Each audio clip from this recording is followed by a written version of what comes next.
지난주에 우리는 요단강이 갈라지는 사건을 함께 나누었습니다. 그 부모들이 나 때는 말이야 하고 맨날 홍해가 갈라지는 기적을 자손들에게 얘기했을 것입니다. 그런데 그 부모들이 홍해가 갈라지는 그 기적을 귀로만 듣던 그 자녀 세대들이 이제 직접 그 요단강이 자기 앞에서 갈라지고 거기를 걷는 체험을 한 것입니다. 그러니 얼마나 흥분했겠습니까? 그 전이라면은 이스라엘의 가나안에 들어가는 것도 별로 두렵지 않았을 것입니다. 전쟁에 있어서 중요한 것은 군인의 사기라고 합니다. 지금 이스라엘의 사기는 하늘을 찌르듯이 정말 높아져 있었고 1절에 보니까 그 가나안의 사기들은 이스라엘 때문에 지금 마음이 놓고 정신을 잃었습니다. 지금이야말로 가나안을 공격할 가장 좋은 절호의 찬스인 것입니다. 그런데 하나님께서는 이 골든타임에 갑자기 이스라엘의 행진을 멈추게 하십니다. 할례를 행하라는 것입니다. 할례를 행하면 남자분들은 잘 아시겠지만 최소 일주일은 누워 있어야만 합니다. 그리고 아마 이 소식이 여리고에 들어갔다면 여리고 사람들이 철병거를 가지고 오히려 역공격을 할 수 있는 굉장히 위기의 시간이 된 것입니다. 아니 왜 하필 하나님이 이제 그 이스라엘이 이렇게 놀라운 기적을 체험하고 사기가 정말 등쳐나여서 막 나가려고 하는 이때 하나님이 이스라엘을 주저앉히시는지, 우리도 신앙생활을 하면서 하나님의 이 타이밍이나 방법을 이해하지 못할 때가 참 많이 있지 않습니까? 내가 이제 좀 새롭게 하나님 살아보겠다라고 결단하는데 유혹은 더 밀려옵니다. 그리고 이제는 이렇게 해야 되겠다고 움직이려고 하는데 건강이 나빠집니다.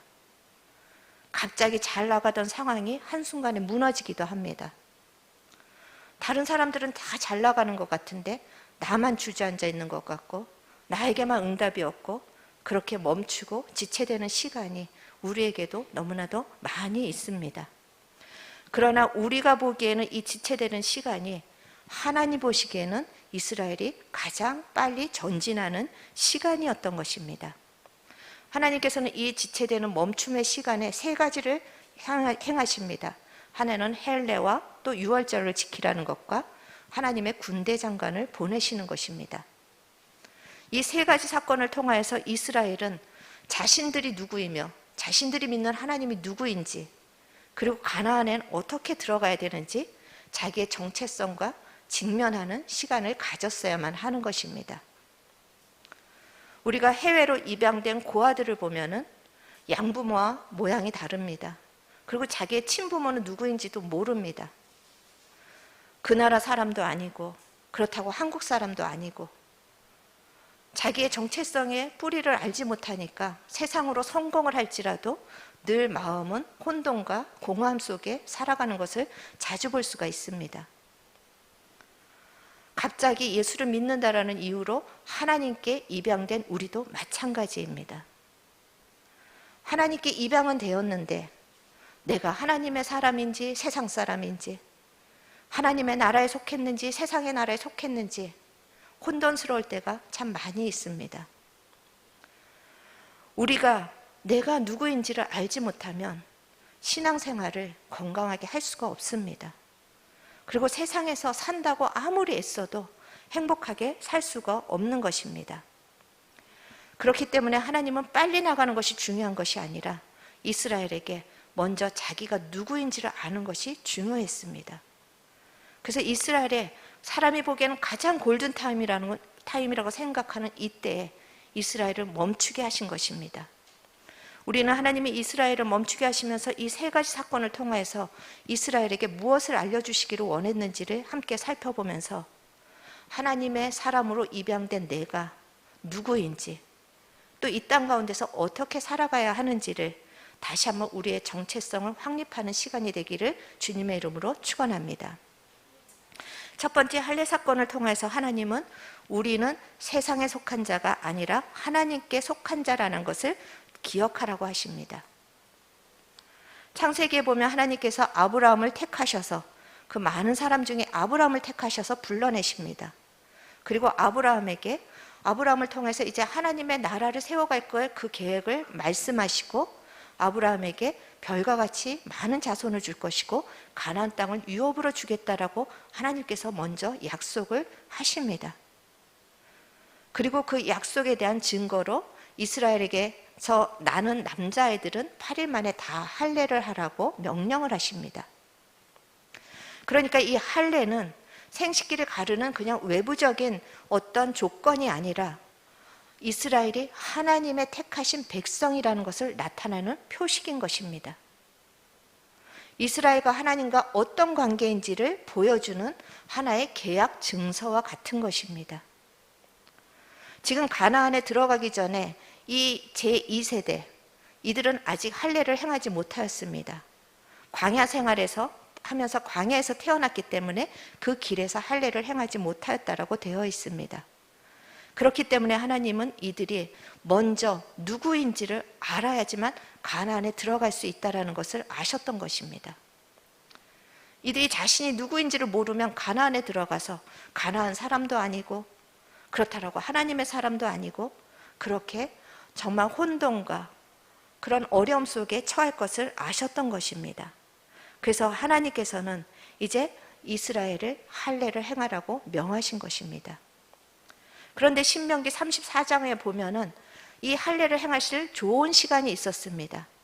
모세가 죽었을 때 모압 평지에서 30일을 머물렀던 그때의 할례를 행하였으면 얼마나 좋겠습니까? 평지였고 적은 눈앞에 있지도 않습니다. 30일을 모세를 애곡하면서 그때 할례를 행하였다면 아마 안전했을 것입니다. 그런데 하나님은 하필이면 바로 지금 적전이 눈앞에 보이는 바로 그 앞에서 전쟁에 나갈 이스라엘 남자들이 다 누워있게 만드신 것입니다. 아무런 힘도 발휘하지 못하고 누워있을 때 이들의 마음이 어떻겠습니까? 이제 가나안이 역공격하면 이제 우리의 민족은 다 죽을 것이라는 그런 두려움에 휩싸여 있지 않았겠습니까? 그런데 하나님께서는 이 이스라엘이 하나님의 속한 백성이 된 것이 무엇인가를 그들에게 또 체험하게 하십니다. 분명히 역공격을 당할 이 시간에 하나님께서는 그 가나안 사람들의 생각을 묶어두십니다. 그래서 침공할 생각을 아예 하지 못하도록 만드십니다. 그리고 가나안 군대의 손발을 묶어두셨습니다. 그리고 이스라엘을 안전하게 지키십니다. 하나님께 속한 인생이 이런 것이라는 것입니다. 여러분은 하나님께 속하셨습니까? 그럼 하나님께 속한 인생이 얼마나 안전한지, 무엇이 된 것인지 우리 이사야 43장 1절부터 3절 말씀 같이 한번 봉독하시겠습니다.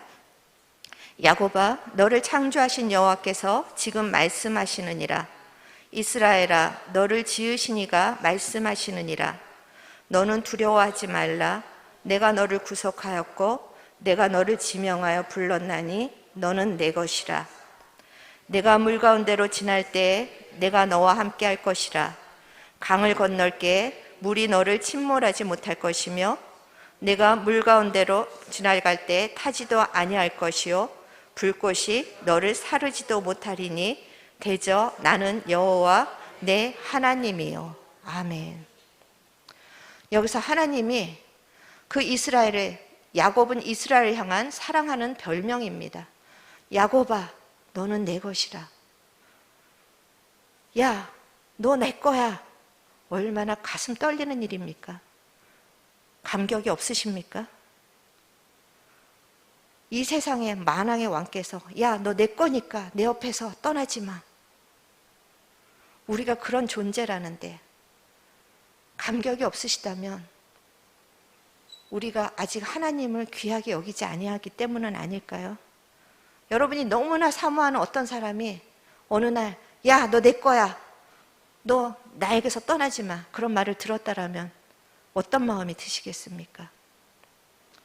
우리가 할례를 받았다라는 것, 우리는 골로새서 2장 우리가 골로새서에서 나눈 것처럼 우리는 이제 손으로 할례를 받은 것이 아니라 그리스도의 할례를 받은 자입니다. 예수님께서 십자가에서 죽으시고 부활하셔서 그것을 믿을 때 우리는 할례를 받고 성령으로 말미암아 우리의 마음에 할례의 흔적을 가진 자들입니다. 그렇다면 하나님께서 말씀하십니다. 너는 내 것이야. 내가 너와 함께 할 거야. 두려워하지 마라. 비록 이 세상을 살아가면서 너희들이 세상 사람들이 겪는 고난을 피해갈 수는 없지만 내가 너희가 함께 하니까 그 물 가운데서도 너희들은 침몰하지 않을 거야. 그 불 가운데서도 너희들이 아무것도 없이 공허한 인생처럼 죄만 낳는 인생이 되게 하지 않을 거야. 왜냐하면 나는 너의 하나님이고 너는 내 거야. 여러분의 존재가 이렇게 됐다라는 것을 기억하시기를 바랍니다. 세상으로는 좀 부족하면 어떻습니까? 세상으로 스펙이 좀 없으면 어떻습니까? 하나님이 여러분의 스펙이 되십니다. 하나님이 여러분의 능력이 되십니다. 여러분이 부족해서 이스라엘처럼 아무것도 못하고 바닥에 누워있을 때, 손가락 하나 움직이지 못할 때 하나님이 지키시고 보호하십니다. 그래서 어느 누구도 하나님께서 정말 그 가난의 손발을 묶어놓고 오신 것처럼 아무리 어두움이 여러분을 공격할지라도 그 어둠들이 여러분을 망하지 못하게 하실 것입니다. 시편 23편 3편에 다윗은 이렇게 고백합니다. 내 영혼을 소생시키시고 자기 이름을 위하여 의의 길로 인도하시는도다. 우리의 인생이 이런 인생이 되었다라는 것입니다. 예수를 믿은 것이 이렇게 엄청난 우리가 복을 받은 인생이 되었다라는 것을 반드시 기억하십시오. 내가 주저앉는 시간, 내게는 멈춰진 시간 같을지라도 그 시간에 하나님께서 우리의 영혼을 계속해서 살리고 계십니다. 그리고 우리를 의의 길로 인도하고 계십니다. 왜냐하면 너는 내 건데, 내 명예가 걸렸는데, 내 자존심이 걸렸는데 내가 내 이름을 위해서라도 너를 반드시 의롭게 만들 것이라는 하나님의 선포가 있는 인생인 것을 기억하시고 오늘도 좌절이나 낙심이나 두려움의 자리에 있다면 이것을 기억하시면서 일어서시기를 주님의 이름으로 축원합니다. 그리고 이렇게 할례를 받은 이스라엘이 10절에 보니까 이제 유월절을 지킵니다. 두 번째 이스라엘의 정체성, 유월절을 지키는 것, 우리가 예수님의 보혈 아래 있는 자라는 것입니다. 유월절이 어떤 날입니까? 애굽에서 400년 동안 종노릇하던 이스라엘이 해방되는 날이었습니다. 하나님께서는 그날 애굽의 모든 장자들을 쳐서 죽이시는 심판을 내리십니다. 그러면서 이스라엘에게는 미리 그 전에 너희들이 어린 양을 잡아서 그 문설주에 피를 바르면 너희들에게는 이 재앙이 넘어갈 것이라고 미리 언지를 주십니다. 그리고 하나님의 말씀을 청종하고 그 말씀대로 어린 양을 잡아서 문설주에 피를 바른 그 집마다 하나님의 심판이 넘어갔습니다. 하나님의 재앙이 넘어갔습니다. 그리고 애굽의 바로 왕은 끈질기게 이스라엘을 붙잡고 있다가 그때서야 비로소 이스라엘을 놓아줍니다. 이 유월절 그날은 애굽에게는 통곡의 날이지만 이스라엘에게는 승리의 날이고 찬송의 날이었습니다. 이제 하나님께서는 이 유월절을 대대로 지키라고 하시면서 너희들이 어떤 존재인지를 기억하라고 하십니다. 오늘도 우리는 유월절에 어린 양의 피가 있는 자인 것을 기억하시기 바랍니다. 예수님께서 십자가에서 죽으시면서 흘리신 그 보혈의 능력이 우리의 인생에 발라진 것입니다. 지금 이스라엘이 400년 동안 정말 그 노예의 멍에에 매여 있고 결박에 묶여 있었는데 그들이 자유롭게 그것에서 풀려날 수 있었던 것은 그들의 힘이었습니까? 그들이 능력을 갖추어서 애굽을 물리친 것입니까? 아닙니다. 어린 양의 피가 발라졌을 뿐입니다. 우리가 예수를 믿으면서 예수의 피가 우리의 인생을 덮었으면 우리의 인생은 이제 어떠한 결박도 끊어지는 인생이 되었던 것입니다. 400년 동안의 그 저주도 끊어졌습니다. 400년 동안의 그 결박도 끊어졌습니다. 여러분의 인생이 그런 인생이 된다는 것을 늘 기억하시기를 바랍니다. 우리의 옛사람, 우리의 과거의 상처, 여러분 어떠한 어둠도 여러분에게 영향력을 더 이상 줄 수 없습니다. 예수님의 피가 발라졌기 때문입니다. 그런데 우리가 자꾸 그거를 끌어들입니다. 과거에 누가 했던 말을 끌어들이고, 과거에 부모가 주었던 상처를 끌어들이고, 그 어두움을 내가 끌어들이는 것이지, 예수님의 피가 발라진 인생에는 그 모든 것들의 결박이 끊어지고 그 모든 재앙은 이미 지나간 것입니다. 이것이 우리가 가져야 될 우리의 정체성인 것입니다. 그래서 이제 여러분이 매일 아침 이 보혈을 덮으십시오. 매일 아침 하나님, 내 오늘 하루는 예수님의 보혈로 덮습니다. 하나님, 오늘 내 아이들의 인생을 예수님의 보혈로 덮습니다. 오늘 내 가정을 예수님의 보혈로 덮고 우리의 교회를 예수님의 보혈로 덮습니다. 아니, 이 보혈의 능력이 나타나게 하여 주시옵소서. 이 보혈의 은혜가 나타나게 하여 주시옵소서. 이 보혈의 은혜가 있으면 우리는 세상을 이길 수 있습니다. 요한복음 16장 33절, 세상에서는 너희가 환난을 당하나 담대하라, 내가 세상을 이기었노라. 보혈이 있는 우리는 이미 세상을 이긴 자입니다. 실패자라고 생각하지 마십시오. 여러분이 사랑할 수 있는 능력을 이미 가졌습니다. 용서할 수 있는 능력을 이미 가졌습니다. 거룩할 능력을 이미 가졌습니다. 왜냐하면 우리에게는 예수님의 피의 능력이 있기 때문입니다. 이 10절에서부터 11절에 보니까 이 유월절을 지키는 어떤 일이 일어납니까? 가나안에서 노력하지도 않고 심지도 않은 소출을 먹게 됩니다. 이스라엘이 직접 들어가서 가나안에 밭을 가꾸지 않았는데 그 땅의 소출을 하나님께서 주십니다. 우리가 이 예수 그리스도의 보혈의 능력을 붙잡을 때 우리의 인생의 결박은 끊어지고 우리의 인생의 풍성한 인생으로 열릴 것을 여러분이 기억하시고, 날마다 이 예수님의 보혈 안에서 여러분이 살아가시는 복된 인생 되시기를 주님의 이름으로 축원합니다. 이렇게 할례도 마치고 유월절도 마치고 이제 가나안을 향해서 전격적으로 전진만 하면 됩니다. 그래서 이제 여호수아가 맨 앞에서 지휘관으로 앞서서 가나안에 가까이 다가갑니다. 그런데 그때 또 뜻하지 않은 일이 생깁니다. 칼을 든 한 사람이 여호수아가 가는 길을 막고 있는 것입니다. 당황한 여호수아는 이 칼을 든 사람이 누구인지 물어봅니다. 아군이냐 적군이냐. 그랬더니 그 칼을 든 사람이 나는 여호와의 군대 장관이라고 이야기를 하고 있습니다. 지금 가나안으로 진격하는 총사령관은 누구입니까? 여호수아입니다. 그런데 여호수아가 총사령관이 아니라 내가 군대 장관이라고 한 사람이 나타난 것입니다. 이 여호수아가 그 군대 장관 앞에 섰을 때 여호수아는 깨달았습니다. 아, 이 이스라엘 민족을 데리고 가나안에 진격하는 것은 나에게 달려있는 것이 아니구나.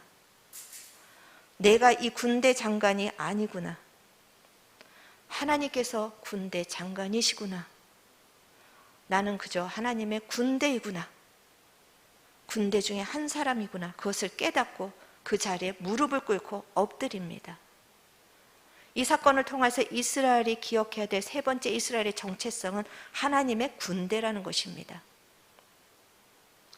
이스라엘은 하나님께 속한 자지만 하나님께 속한 자로 그치는 것이 아닙니다. 하늘의 군대로 소집된 것입니다. 출애굽기 12장 41절에 보면 이스라엘이 그 애굽에서 종노릇하다가 400년 동안 종노릇하다가 막 애굽을 나왔습니다. 그런데 그들을 누구라고 부릅니까? 하나님의 백성이라고 부르지 않고 무엇이라고 부릅니까? 여호와의 군대라고 부르십니다. 이 무리들은 노약자들도 있고 어린아이들도 있고 약한 여자도 있고 병자도 있었을 것이고, 전쟁할 수 있는 남자들은 전쟁에 대한 경험도 없고 무기도 없고 군인 정신은커녕 노예근성만 가득 차고 오합지졸과 같은 그들을 여호와의 군대라고 부르시는 것입니다. 이제 이스라엘이 애굽에서 나와서 가나안에 들어가는 것은 하나님의 백성으로 들어가는 것도 있지만 그 가나안 땅에, 그 어두운 가나안 땅에 빛의 군대로 들어가는 것입니다. 우상이 가득한 그 가나안 땅에 왕이신 하나님을 선포하러 들어가는 것입니다. 이것이 신자가 가져야 할 정체성이며 이 땅에서의 사명이라는 것입니다. 신자가 된다는 것은 단순히 구원을 받는 것만을 의미하지 않습니다. 단순히 교회에 잘 출석하고 말씀 읽고 기도하는 것을 의미하지 않습니다. 내 영광과 내가 원하는 것을 받기 위해서 하나님과 씨름하는 것이 신자가 아닙니다. 우리는 하나님의 명예를 위해 하나님의 이름을 건 하나님의 나라의 군대로 부르심을 받은 것입니다. 이렇게 우리가 하나님의 군대로 일어서기 위해서 15절의 말씀에 하나님께서는 여호수아에게 신을 벗으라고 명령을 하십니다. 신을 벗는다라는 것에는 두 가지 의미가 있습니다.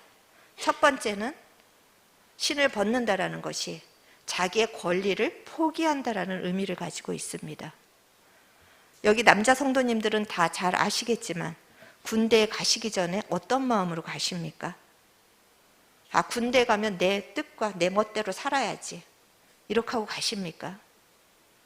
처음부터 군대의 명령에 100% 따르겠다라고 마음에 결단을 하고 들어가는 것이 군대가 아닙니까?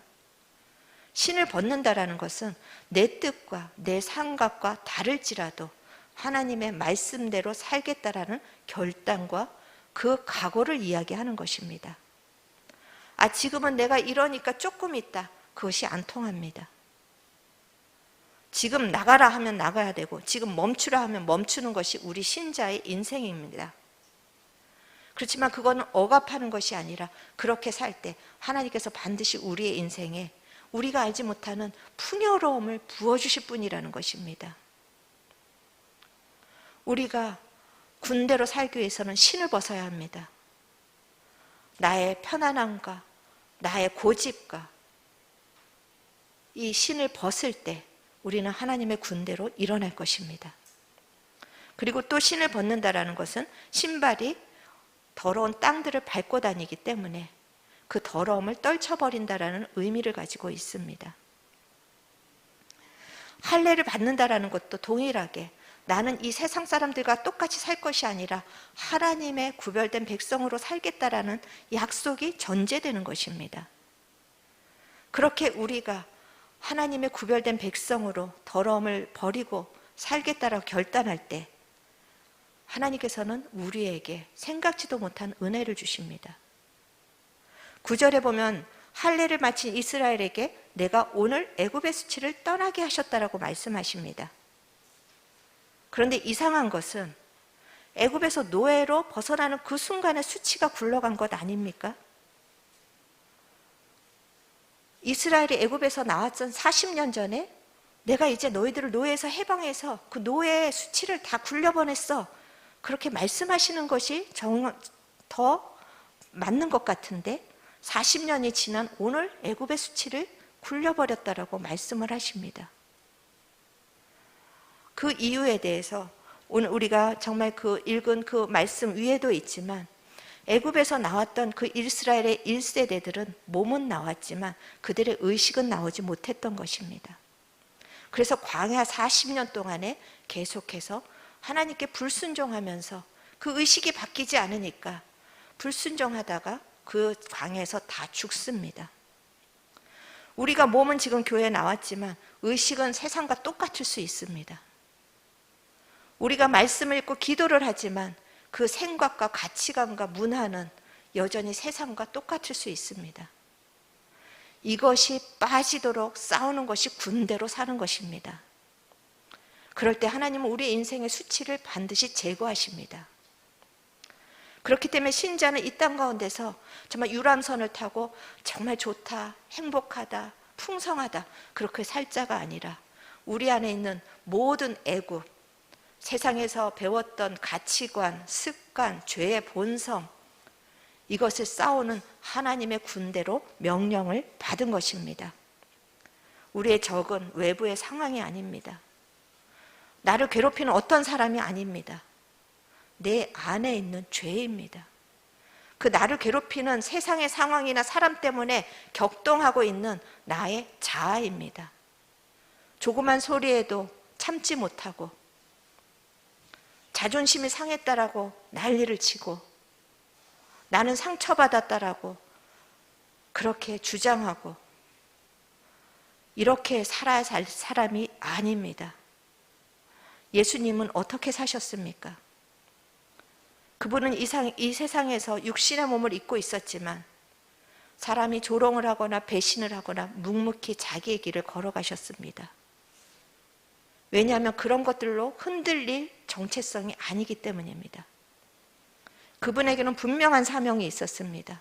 이 땅의 죄와 싸우는 사명, 이 땅의 어두움을, 사단의 권세를 멸하는 사명을 분명하게 가지고 있으셨습니다. 저는 이 시간에 여러분이 하나님의 군대로 일어나시기를 축원합니다. 예수의 이름으로 명하노니 하나님의 군대들은 일어날지어다. 하나님의 군대, 하나님의 명예가 달린 군대입니다. 나는 실력이 없어서 아닙니다. 예수를 믿는 그 순간부터, 출애굽하는 그 순간부터 여호와의 군대라고 말씀하셨습니다. 여러분이 세상 속에서 위축되고 자꾸만 그 여러분 안에 일어나는 그런 감정에 노예가 되고 실패하지 마시고, 다윗이 사무엘상 17장 26절에서 이 할례 받지 못한 블레셋 사람이 누구이기에 살아계시는 하나님의 군대를 모욕하느냐 선포하고 달려갔듯이, 내가 누구이긴데, 나를 붙잡고 계신 하나님의 군대 장관이 누구이긴데 너희들이 나 삶을 이렇게 조롱하느냐, 너희들이 내 삶을 왜 이렇게 무너뜨리려고 하느냐, 내가 만군의 여호와의 이름으로 나가노라. 그렇게 해서 여러분의 삶 속에서 날마다 승리하시는 여러분이 되시기를 주님의 이름으로 축원합니다. 지금 사진이 나올 것입니다. 사진을 좀 보여주시기 바랍니다. 네, 고양이 코스프레를 하는 여인이 아닙니다. 이 여자는 노르웨이에 사는 나노라는 여성인데 자신이 고양이인데 사람 속에 갇혀있다라고 생각을 하고 있습니다. 자신이 고양이이기 때문에 고양이 코스프레를 하는 것이 아니라 고양이처럼 저절로 행동을 하는 것입니다. 그래서 네 발로 기어다니고 핥고 쥐를 잡아먹고 자신이 고양이라고 생각하기 때문에 그렇습니다. 그리고 다음에 보여주실 사진은 너무 끔찍한데 노약자들은 눈을 가리셔도 됩니다. 이 남성은 자기가 외계인이 되고 싶어하는 갈망을 어렸을 때부터 꿈을 꿨다고 합니다.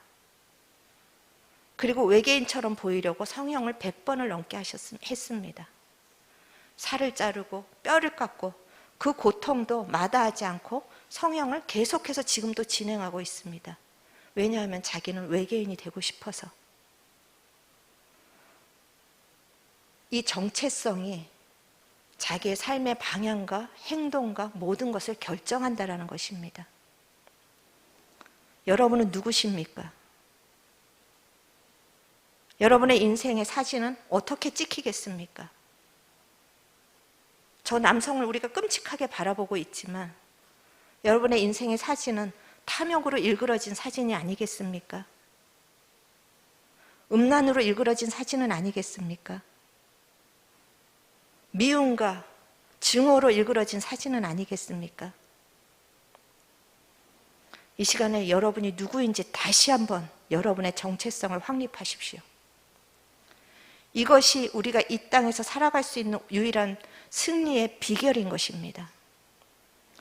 내가 하나님의 속한 자라는 것을 기억하십시오. 하나님이 너는 내 것이라. 너는 그렇게 살 존재가 아니야. 너는 내 거야. 너는 두려워할 존재가 아니야. 내가 너를 지켜주고 보호할 것이야. 내가 예수 그리스도의 피값으로 너를 샀어. 그 정도로 너는 나에게 가치가 있는 존재야. 그렇게 함부로 몸과 마음을 굴리지 마. 하나님이 지금 말씀하십니다. 그리고 너는 예수 그리스도의 보혈의 능력이 있는 자야. 너의 인생에는 보혈이 발라졌기 때문에 어떠한 죄도 너를 이기지 못할 거고 네가 오히려 죄를 승리할 것이야. 어떠한 사단도 어둠도 너를 공격하지 못하고 오히려 네가 사단을 이길 수 있는 존재야. 여러분이 그런 존재라고 말씀하십니다. 그리고 이 땅 가운데서 나의 군대로 부름을 받고 나의 나라를 세워주겠니? 하나님이 초청하십니다. 여러분의 삶의 자리, 그 자리를 거룩한 자리로 바꾸시는 여러분은 사명자이십니다. 여러분의 자녀를 이 음란한 세대에 거룩한 자녀로 세우시는 것이 여러분의 사명이고, 가정이 깨어지는 이 시대 속에서 여러분의 가정을 세우는 것이 여러분의 사명이고, 여러분의 일터에서 비록 조롱을 받을지라도 묵묵히 그리스도를 따라가는 것이 여러분의 사명이고 정체성인 것입니다. 우리가 이렇게 인생을 살아가다가 물을 만날 때도 불을 만날 때도 있지만 그 자리에 주저앉거나 무너지지 마시고 여러분의 정체성을 기억하시고 또 일어나십시오. 그리고 저 남자가 외계인이 되려고 성형을 하는 것처럼 여러분이 예수 그리스도로 성형하시기를 바랍니다. 그래서 여러분의 모습이 점점 하나님의 형상으로 변화되는 그 놀라운 은혜가 여러분의 인생에 떠나지 않기를 축원합니다. 그리고 여러분을 바라보는 그 사진들이 찡그리는 사진이 아니라 여러분을 볼 때 정말 저런 인생도 있구나, 그 안에서 예수 그리스도를 발견하는 복된 인생이 되기를 주님의 이름으로 축원합니다.